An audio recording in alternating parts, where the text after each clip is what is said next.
Right, you get the plates, I'll get the bottle opener and fetch the pickles. Where's your mum? Babysitting our Audrey's. Hey, what am I doing having fish and chips? I was just going to run you home. You didn't have to get them. It was me that wanted them. I know, but as soon as that smell wafted into the car from the silver grid, what can a man do? I won't do you any harm just this once. Do you want some bread? No, thank you. Well, just a slice. Have you got any brown? I always think brown's so much less fattening than white. Hey, you're a funny fella, you are. With fish and chips, butter, vinegar, tomato, ketchup and a gherkin, and you worried about the calories in one slice of bread. I like to watch me figure. I like to eat well-balanced meals. On a night like this, I feel I'm being unfaithful to me stomach. Well, if you're going to be unfaithful, you might as well go the whole hog and gobble the lot. I mean, if you were being unfaithful to Thelma, would it ease your conscience if you kept your socks on? No, of course not. Of course not. Have a pickled onion. Ah.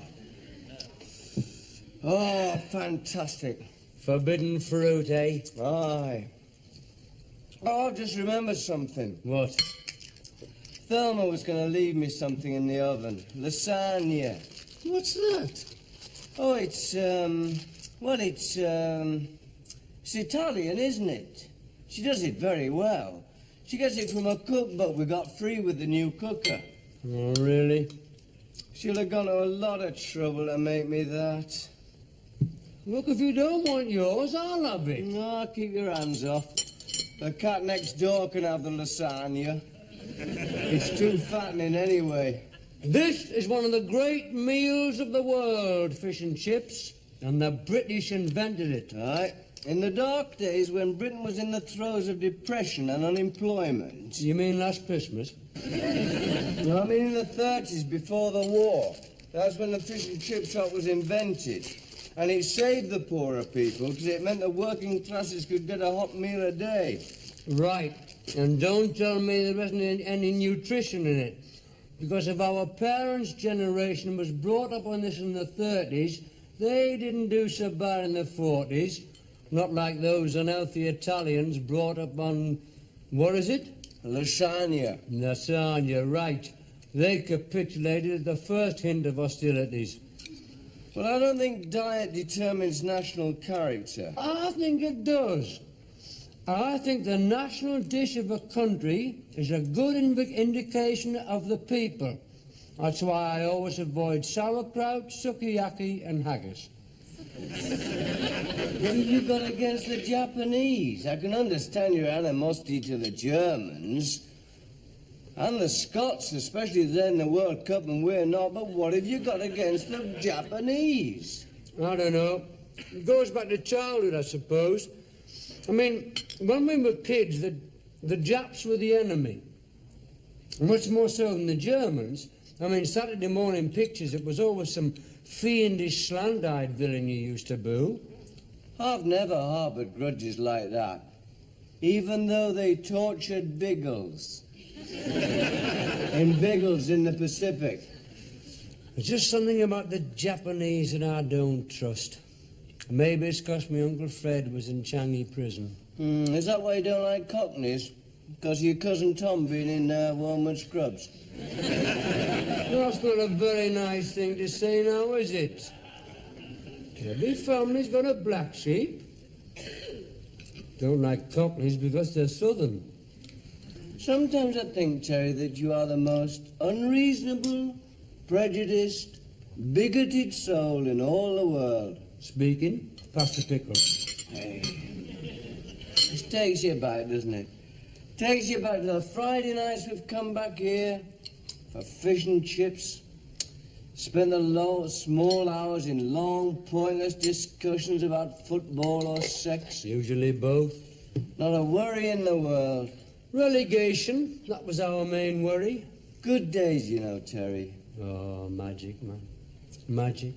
Aye. Sometimes we wouldn't come back here. Sometimes we'd have our fish and chips on top of a 17 bus, going to the dance with 8 pints inside of us. Each. And then into the Roxy, swallowed up by that great warm, sweaty cavern heart sibbling in our ears, and a warm, expectant tingle in our loins. That was the 8 pints. But go downstairs, straighten our ties, share your metal comb, and have a slash and straight into the first cha-cha-cha. You'd bring 'em in close, and if they didn't hold back, if they stayed in cheek to cheek, you knew you were away. All the girls in the Roxy dance cheek to cheek to avoid the smell of beer and pickled onions on your breath. Magic. Seems like yesterday, but it wasn't. It was years ago. Suddenly the past seems so much larger and the future's shrinking, and I haven't got time for the present. I don't know what you're getting so nostalgic for. You've cut yourself off from your past, you have. You're hiding from your past up on the Elm Lodge housing estate with your friends from the badminton club. Here we go again. I mean, what are you doing here with me eating fish and chips in my terrace parlour, eh? Eh? You're slumming, aren't you? You should be back at Nob Hill eating spaghetti. Lasagna. Well, whatever it is, am I supposed to know? I'm not Fanny Craddock. Certainly not. Well, you're not doing too bad. You're getting through that lot all right. I am and all. I'm going to have terrible indigestion in the morning. That's a guilty stomach. It is. It's just like illicit sex. You can't stop yourself doing it, but afterwards you're full of remorse. Well, I wouldn't know. I'm not getting any sex, illicit or not. Well, I won't be getting any for the next fortnight, will I? Not with Thelma's speciality singeing away in the oven. Look, about the old days, you're right. Nothing's changed. You're still leading me astray, aren't you? Keeping me out all night, making me drink too much, making me eat too much, filling me up with carbohydrates. I was only going to have a swift half tonight, you know. That was 7 hours ago. It's a good job they pulled the Roxy down. You'd have me down there dancing cheek to cheek. I don't twist your arm. I don't twist your arm. Hello, Bob. Hello, Mrs. Hello, Collier. Pet. Hello, Ward. Nice night. Yes, all right, thanks, Bob. Of course, only got incapable. I had to drive me mum home. Well, we've just had some news, I'm afraid. Yes, Mrs. Hope rang to tell us. What news? Your great-uncle Jacob's gone Gone where? to a better place. Oh, you mean he's left that old people's home? Well, he was never happy there. He passed on, Terry. Oh, never. Oh, dear, I am sorry. Oh, I never even knew he was ill. Well, he wasn't. It was just like that. Oh, dear, I am sorry. Well, he was 81, Bob. Oh, me great Uncle Jacob, well, I never. What a shame. Well, I'll put the kettle on. Well, don't you want to get back, Audrey, pet? No, Mum, I'd rather wait till Ernie's asleep and avoid his drunken caresses. Oh, dear, I am sorry. Was it just old age, like? Oh, yes. Mrs. Hope said he just passed away quietly in his sleep. First time he's ever done anything quietly in his life. Aye, that's true. He was a real character, me Uncle Jacob. Not many of his kind left. Just as well. Oh, what a nice thing to say. No, it's true, Terry. He was an old devil. I know it's not nice to say a wrong word about the departed, but in your great-uncle's case, it's hard to find a right word. He gave our Auntie Marjorie a terrible life, bless her. And since she died, well, I don't know how many homes he's been into. Do you, Mum? Oh, I've lost count, Audrey. He only got in Studley Mount for the skin of his teeth. He was 81, but he still had his urges. What was that first home he went into? Ilfracombe, wasn't it? Anyway, he nearly set that place on fire, rolling his own under the bedclothes. Women or cigarettes? Could have have been both knowing your Uncle Jacob. Have you ever heard such heartless indifference? Got to be said, he was a wrong 'un. Well, you can call him a wrong and I'll call him a character. He was a great uncle. He was the salt of the earth. He was great to us when we were kids, you remember? We used to go round and see him and his mate, old Joe Hargreaves. Gave Joe Hargreaves a terrible life. Well, I'm upset if nobody else in this house is. We were just talking just before you came in about our past. My great Uncle Jacob, but he was part of my past. And I'm sorry he's gone. Gone forever. Like the Roxy. Oh, Terry, you're letting sentiment cloud the issue. Uncle Jacob was a waster, a drifter. He was a war hero in the First World War. He showed me his medals. They weren't his. He was in the front line. Not often. He spent 3 years in the glass house in Colchester. Oh, yes, and what about his limp? In 1921, he had one job the entire year.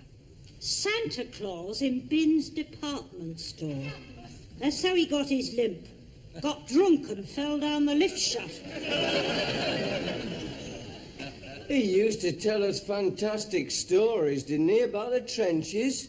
And about when he was in the Merchant Navy?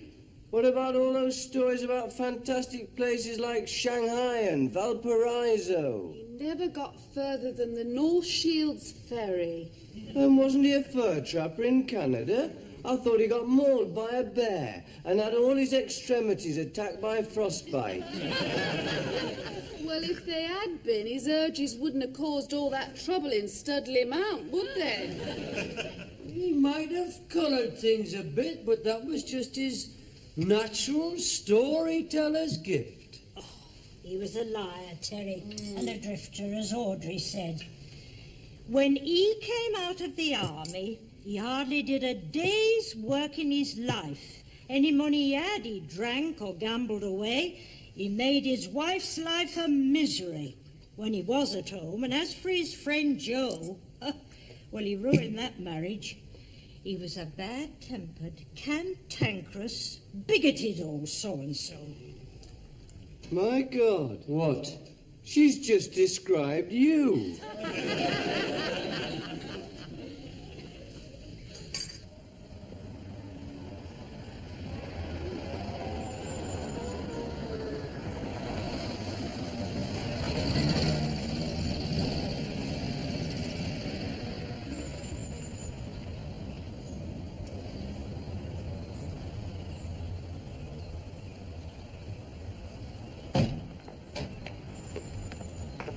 Oh, excuse me, I'll have to see Mrs. Hope, is it? Mrs. Hope's matron, yes. What did you want to see her about? Oh, it's about Mr. Nesbit. Well, the late Mr. Nesbit, that is. I'm his nephew, you see. Oh, no, Mr.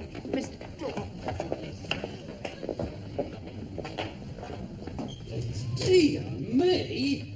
I thought this was an old people's home, not a loony bin. Keep your voice down. Well, it's true. He could do some damage with his temper and that stick. I mean, what did I say? He doesn't know me from Adam. I'm sorry about that. Well, what's wrong with him? It was when you mentioned your uncle's name. I'm afraid he wasn't the most popular of men. They were attacking me with a stick. That's armed assault, that is, you know. Mr. Craig used to play cards with your uncle. We warned him, but he wouldn't be told. Oh, I see. He always was a canny player. I'll go and get Mrs. Hope then. Nice little body, though, bud. I bet she kept your uncle's urges going.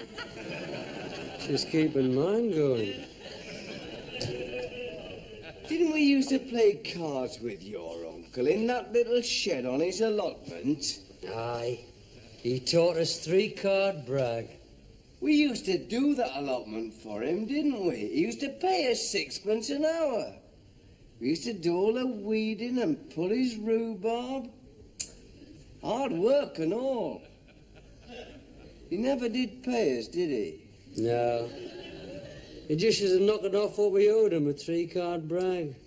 It's a pity to think, you know, that all those stories he told us about the trenches and the China seas and fighting bears in the tundra, it's a pity to think they're not true. They are true, of course they're true. Oh, it's just me mum and the family. They always put him down. They always take me Auntie Marjorie's side. But he was all right. He was a proud man and all. He wouldn't take anything from anybody. He wouldn't let the bosses grind him down. Never had a boss, never worked, did he? Well, I mean them generally, the bosses, the Tories. He didn't work much because he beat the system. He wasn't going to swell the pocket of some profiteer and capitalist. But that doesn't mean to say that he wasn't working class in the true sense of the phrase. You are just like him, you know. You are, you chip off the old block. I'm working class like he was and proud of it, if that's what you mean, So yes. am I. Get out where you used to be. I'm no less working class than you.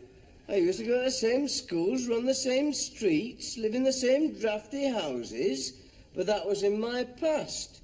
You still like to live like that. You like the old working class struggle against the odds. What you don't realise is that some of us have won the struggle, and it's nothing to be ashamed of. Yeah, you've still lost something in the process. What? Something old Jacob had. Chip off the old block. About Mr. Nesbit, is it? Oh, yes, I'm his nephew. Well, he's great-nephew, like. Well, these are his effects. I shall have to ask for your signature, please. Is this all? Well, everything is on this list. There was a bit of cash. We warned Mr. Craig, but he wouldn't listen. His clothing, letters, photographs, a watch on a gold chain, and a pack of marked cards. No medals? There weren't any medals, but if you wish to trek through... No. Where do I sign? Just here, please. I would like to offer my condolences. I believe the service is this morning. Yes, we're off there now, yes. Yes, well, in the normal way, I would have attended myself, but... Is anybody else from here going? Any of the inmates? Residents. Oh, no, nobody. Frankly, your uncle wasn't the most popular of men. We had a lot of difficulty. Well, he was a character, wasn't he? 81 and still got all his faculties. Yes, it was his faculties that caused most of the difficulties. In fact, but for his demise, we would have had to ask Mr. Nesbit to leave Studley, mind, particularly since that incident concerning Miss Armitage in the Sun Lounge. Why does everybody say these things about him? Just because he was a bit of a character? I suppose you'd prefer a bunch of docile zombies. Make life a lot easier for you, wouldn't it, eh? If they all sat around the Sun Lounge playing drafts all day. Well, all I can hope is I'm like my Uncle Jacob and I'm his age. You seem remarkably like him now.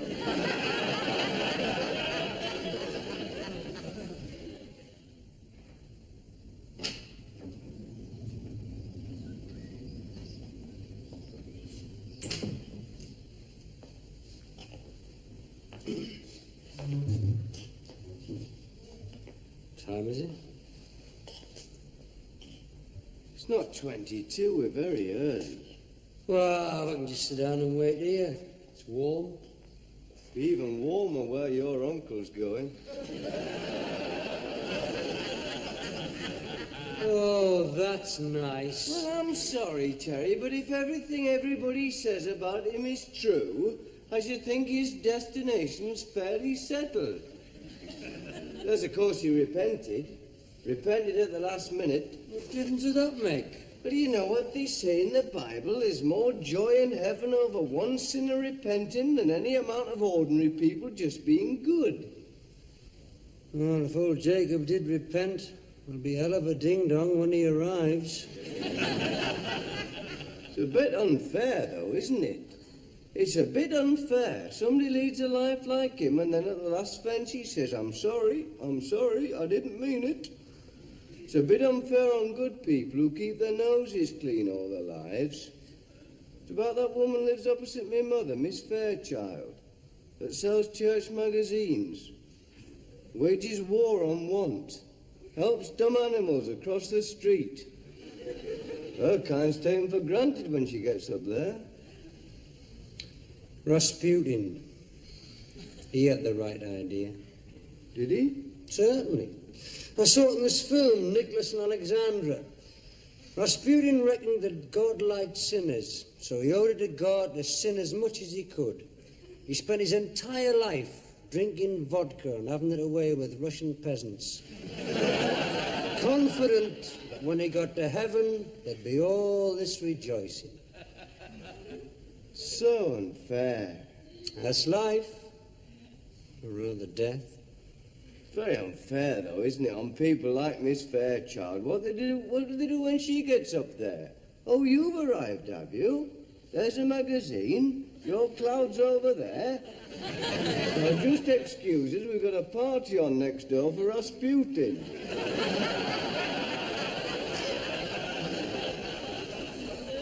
The thing is to give yourself time to repent. Yes, but it's a bit tough if it happens suddenly, doesn't it? If you get run over or struck by lightning. What if that had happened to us today and we hadn't repented? Oh, you'd be all right, you would. Ex-Queen Scout, you've applied for the Rotary Club. You've been faithful to Thelma, indeed, if not in thought. And you're good to your mother and you pay your rates prompt. I don't think celestial membership depends on whether you paid your rates or not. No, but it's a sort of indication as to the sort of person you are.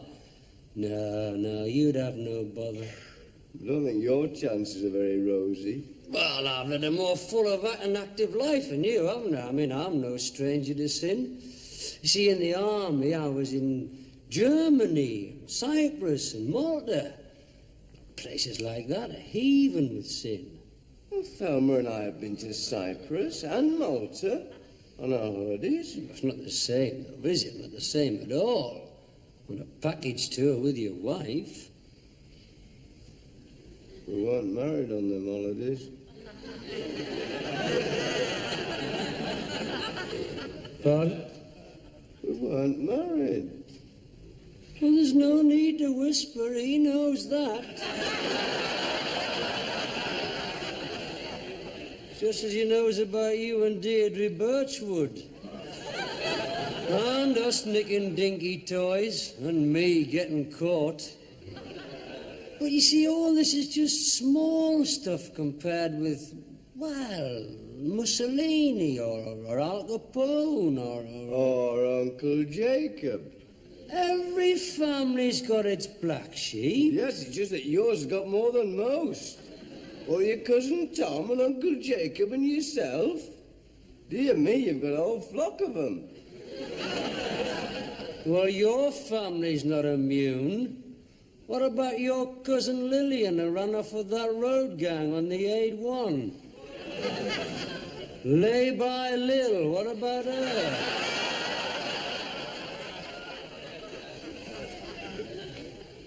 Lillian always was a bit headstrong. She gets carried away. That bypass would have been finished months ago if it hadn't been for her. Don't you go on about my family. Every family's got somebody. Except Thelma, I suppose. Sure are, lots as pure as the driven snow. No, you're wrong, as a matter of fact. Oh?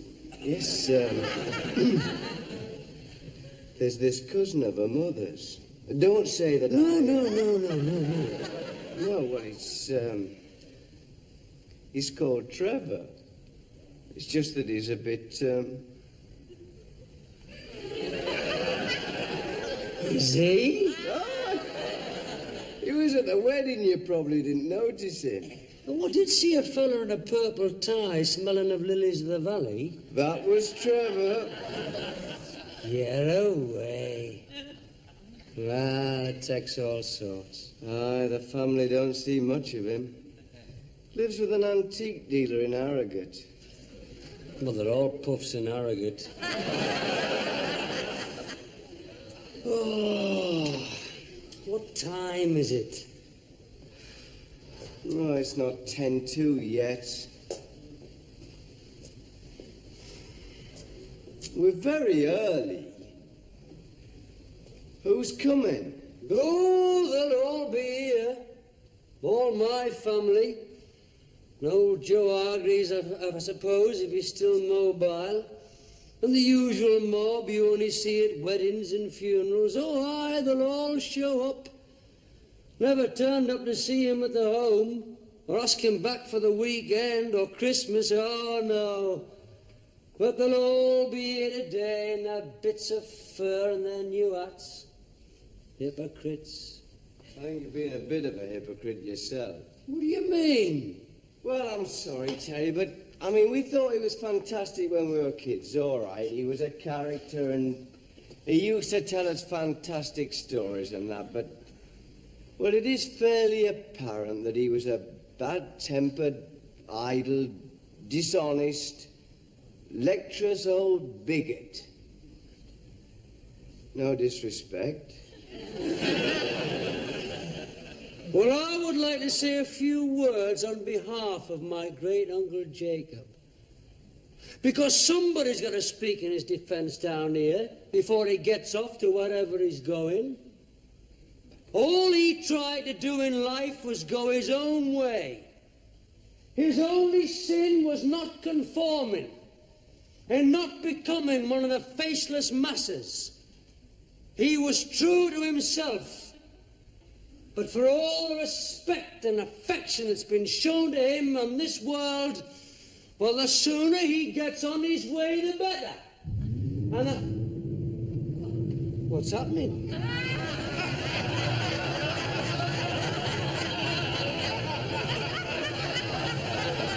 I think he's going sooner than you thought. Oh, my God, what have I done? What have I done? Press the button. Well, how do I stop it? How do I stop it? Well, it's too late now, isn't it? Poor old Uncle Jacob. He's going to miss his own funeral. I think we should know. Come on. Come on.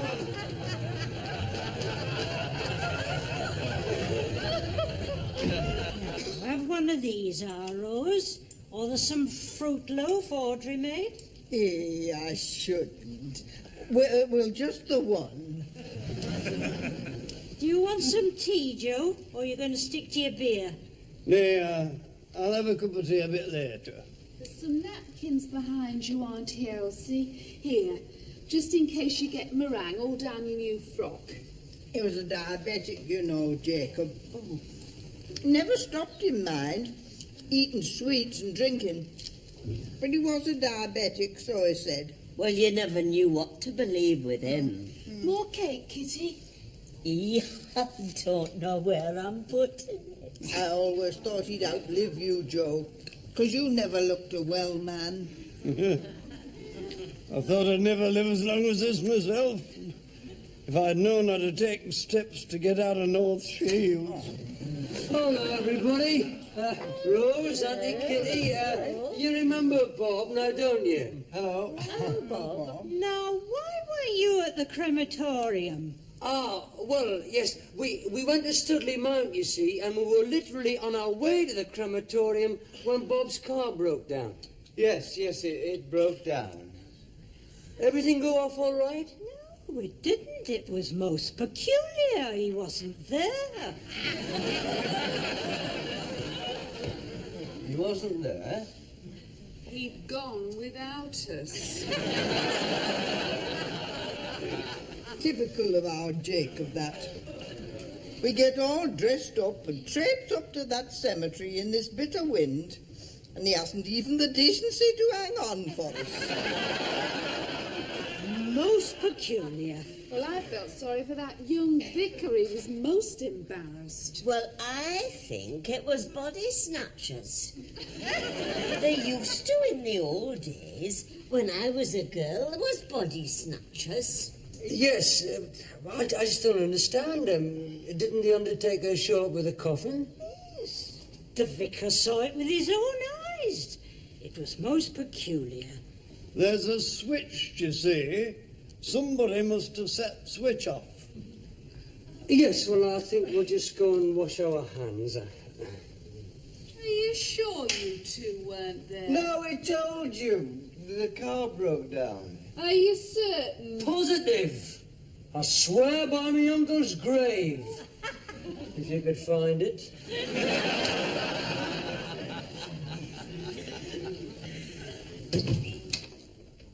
Well, not too much harm done. Can't have helped our sin rating, though, can it? Cocking up a funeral, then lying about it. Jacob wouldn't have minded. He'd have seen the funny side. He'll have got there early. Catch him off guard, they won't have time to put the decorations up for his party. Oh, look, let's nip down the club, shall we? It's like a funeral in there. The club at lunchtime? Yeah, it's good down there during the day. Most of the lads are laid off on part-time. Some great sessions. I'm having lunch with Thelma. I told Thelma I was coming home for my lunch. Oh, just a swift off. Well, Oh, I don't suppose you two remember me. Of course we do, Mr. Hargreaves. You remember Mr. Hargreaves, don't you, Bob? of course I do. Hello, Mr. Hargreaves. Nice to see you, even in such sad circumstances. Sad? Oh, aye. Oh, well, we've all got to go sometime. I suppose I shan't be very long following him. I'm in the crematorium Christmas club myself. You must have known him longer than anybody. Oh, I did that. I knew him all my life, near enough. We went to school together. Why, but this world's seen some changes since them days. 2 world wars, television, H-bombs, topless waitresses. Well, I thought he was a fine man. Not many people have got a good word to say for him, but you knew the truth, Mr. Hargreaves.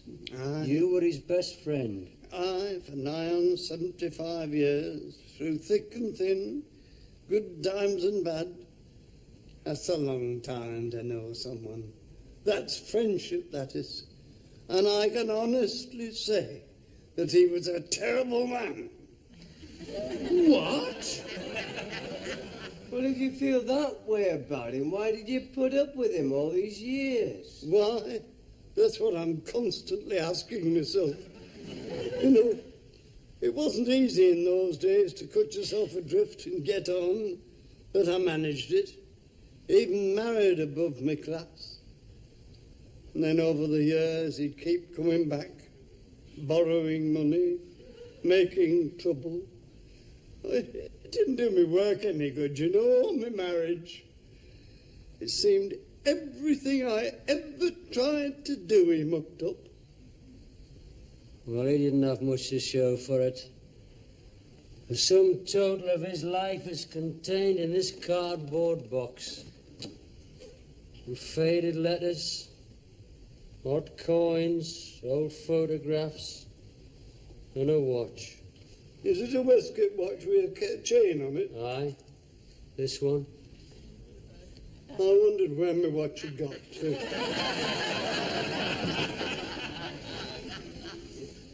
Oh, I'm sorry, Mr. Hargreaves. All right, love. You two are being very rude sitting in here. Well, there's no room in there, there's no chairs. What's the matter, Bob? What's wrong with Bob? I don't know. She's trying to bend folks by willpower. Oh, get get that for us, Terry? I've got to make some more sandwiches. I've just seen the future. I have just seen the future. He's going to meet a tall, dark sailor. No, Audrey, he's old Uncle Jacob. And old Joe Hargreaves, that's me. He tried to better himself, he tried to get on, he married above his class, he got a nice home, he got a nice wife, but that wasn't any good. Not with Uncle Jacob leading him astray. Borrowing money, trying to break up his marriage. Jacob and Joe, Audrey. They're Bob and Terry, 40 years on. Well, you said it, Bob. I've just seen the future, and it's a nightmare. Well, it's in your hands, Pet. That glimpse might have been a blessing in disguise, an omen. And the solution's simple enough, Bob. You've got to cut yourself adrift from that. It's an omen, yes. I'm going to stop seeing him. I'm going to stop doing what he wants me to do when he wants me to do it. He's not going to ruin my life. Well, I'm pleased to hear you say it, Bob. All right, then, let's get down the club. No. Pardon? No! Oh, come on, man, just a swift half. I said no. I'm not coming with you. And you will realize in the future that I will be coming with you less and less and less. I'm going home now to have lunch with my wife, with Thelma. It won't be ready.